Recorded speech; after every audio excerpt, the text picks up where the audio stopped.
আজ 14ই ফেব্রুয়ারি। সিআরপিএফ জওয়ানদের স্মরণে দেশ জুড়ে এই দিনটি ব্ল্যাক ডে হিসেবেই পরিচিত। 2019 সালের সেই হামলার রাত 14ই ফেব্রুয়ারি জম্মু থেকে শ্রীনগরে যাচ্ছিল সেনার কনভয়।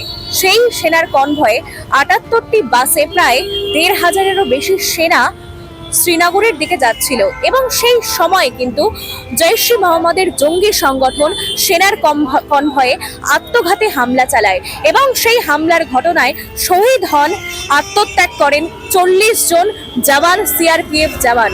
এবার সেই জওয়ানদের স্মৃতিতে শ্রদ্ধার্ঘ জানানো হলো। দেশ আজও তাদের আত্মত্যাগকে ভোলেনি। শিলিগুড়ির ভেনাসপুরে ইতিমধ্যেই বঙ্গীয় হিন্দু মহামঞ্চের তরফ থেকে 40 জন সেনা জওয়ানকে শ্রদ্ধার্ঘ জানানো হলো পুষ্পাঞ্জলি, এর পাশাপাশি প্রদীপ প্রজ্বলন করে এবং বন্দে মাতারাম স্লোগান দিয়ে তাদেরকে শ্রদ্ধাঞ্জলি জানানো হলো। দেখুন, আজ হতে পারে ভ্যালেন্টাইন্স ডে অনেকের জন্য, কিন্তু আমাদের জন্য আজকে ব্ল্যাক ডে।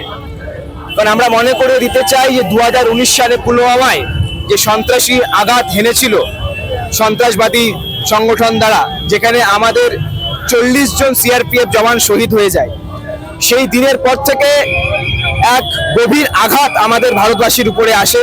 তার বদলা অবশ্যই এই ভারত নিয়েছে, এই নতুন ভারত নিয়েছে। আমাদের আর্মফোর্সরা সেই সন্ত্রাসী দেশকে প্রচন্ড জবাব দিয়েছে, কিন্তু সেই বীর শহীদ যারা বীর গতিকে প্রাপ্ত করেছে তাদেরকে কখনো ভুলে যাওয়ার নয়। তাই আজকের এই তথাকথিত ভালোবাসার দিনে যাতে যুব সমাজ ভারতীয়ত্বকে মনে রাখে এবং ভারতবর্ষ রাষ্ট্রপ্রেমকে মাথায় রেখে সেই শহীদ জওয়ানদের প্রতি শ্রদ্ধা নিবেদন করে, তাই আজকে আমরা বঙ্গীয় হিন্দু মহামঞ্চের পক্ষ থেকে যারা যুবরা রয়েছে, যুব মহামঞ্চ, তারা আজ এই 40 জন সিআরপিএফ জওয়ানদের শ্রদ্ধাঞ্জলি প্রদান করছি, তাদের উদ্দেশ্যে প্রদীপ প্রজ্বলন করছি এবং তারা যাতে যেভাবে আমাদের জন্য আত্মত্যাগ করেছে, নিজেকে আত্মসাৎ করেছে, নিজের বলিদান, সর্বোচ্চ বলিদান দিয়েছে, তাদেরকে প্রচন্ড শ্রদ্ধা দেওয়ার একটা চেষ্টা করছি। এবং আমরা দেখেছি যে সামগ্রিক ভারতীয়রা সজাগ এখন দেশপ্রেমের জন্য।